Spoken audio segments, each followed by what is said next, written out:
Não tem uma pessoa que atrele o presidente ao 8 de janeiro, ao punhal, não tem nada. A denúncia está baseada num general que imprime uma minuta no Palácio, e no mesmo dia vai ao Palácio do Alvorada. Essa é a prova. Não existe absolutamente nada. Esse caso vai crescendo. Ele vai crescendo para colocar o presidente no 8 de janeiro. 680 processos, mais de 500 acordos de persecução penal. O acordo de persecução penal não tem que falar a verdade? Aonde está nesses acordos que Bolsonaro é o instigador, o chefe? Instigação de pessoas indeterminadas. Então, senhores ministros, para terminar a minha parte, eu vou tratar daquela que eu considero a acusação inicial, a gênese da acusação. A palavra do delator, como eu já disse aqui, que é a questão da minuta, entre aspas. Em primeiro lugar, nós precisamos deixar algo absolutamente claro aqui. A tal minuta é uma peça encontrada no celular do colaborador, que em seus depoimentos disse que não transmitiu a ninguém. Nessa peça há algumas digressões e um final que fala em GLO e estado de sítio. Peça que foi encontrada no celular do colaborador.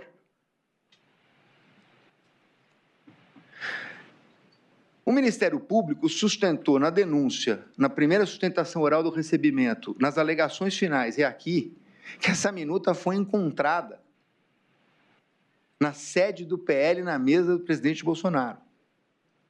Na época, foi feita, inclusive, uma ata notarial do Dr. Paulo, enviando para o presidente a tal minuta do CID, encontrada no celular do CID.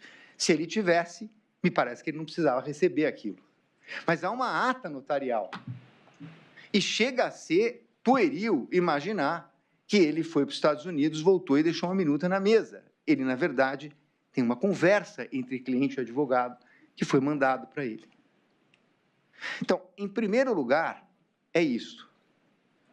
Em segundo lugar, o presidente disse, como disseram o ministro do Exército e o brigadeiro, chefe da Aeronáutica e chefe do Exército, general e o brigadeiro, que houve uma conversa no dia 7/12. Houve uma conversa no dia 7/12. Doutor, me perdoe, apenas porque eu fiquei em dúvida. Vossa Excelência alude o tempo todo a ministro do Exército. Como esse ministério não existe, o senhor está falando de quem exatamente? Eu estou falando do chefe do Exército, me desculpe. O Freire Gomes. Tá? Freire Gomes, perdão. Obrigado. É porque eu fiquei na dúvida. Ministro da Defesa. O ministro da Defesa, mas você tem razão. Eu estou falando do chefe do Exército e do chefe da Aeronáutica na reunião do dia 7. Sendo importante dizer que o chefe da Aeronáutica não estava em dezembro, porque ele viaja no final de novembro e, portanto, em dezembro o chefe da Aeronáutica não estava. Mas, como quer que seja, houve uma reunião com o ministro da Defesa, agora sim, vocês têm razão, com o ministro da Defesa e com o chefe do Exército. Pois bem,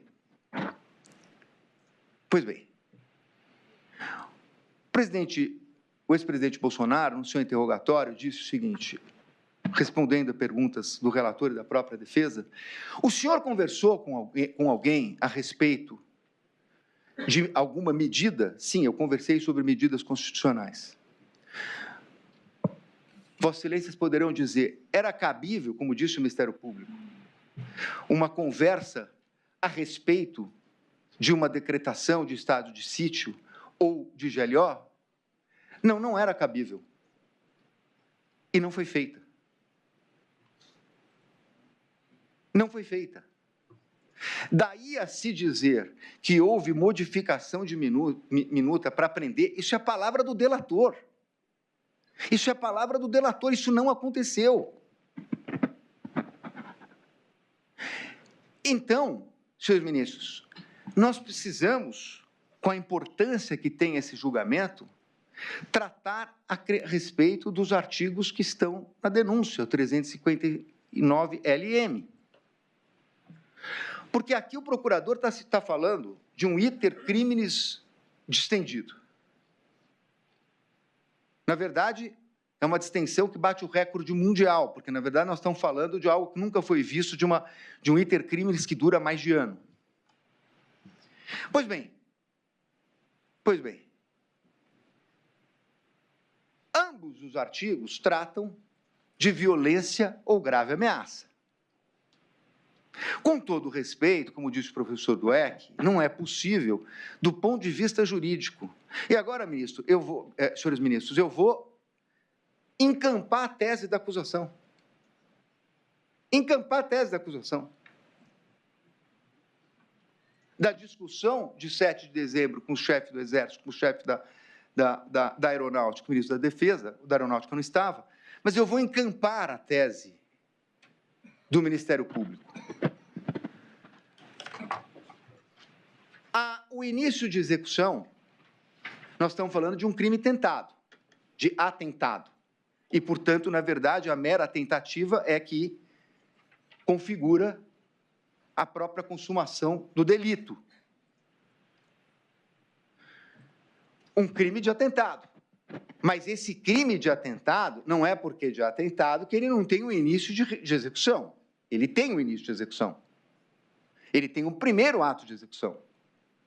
O que se quer, na verdade, aqui é dizer que a reunião, a live que deu margem à investigação do TSE, a reunião ministerial, a reunião com os embaixadores e a reunião de 7 de dezembro,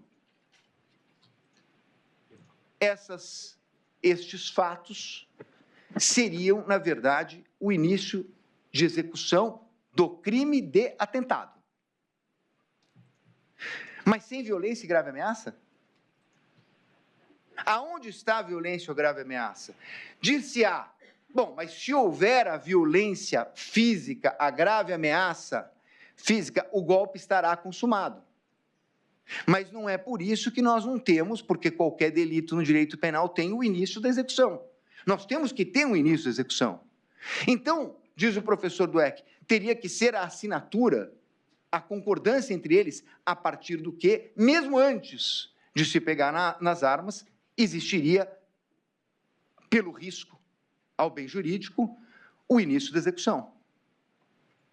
Só que, senhores ministros, dizer que o crime de abolição do Estado de Direito começou numa live sem violência é subverter o próprio Código Penal.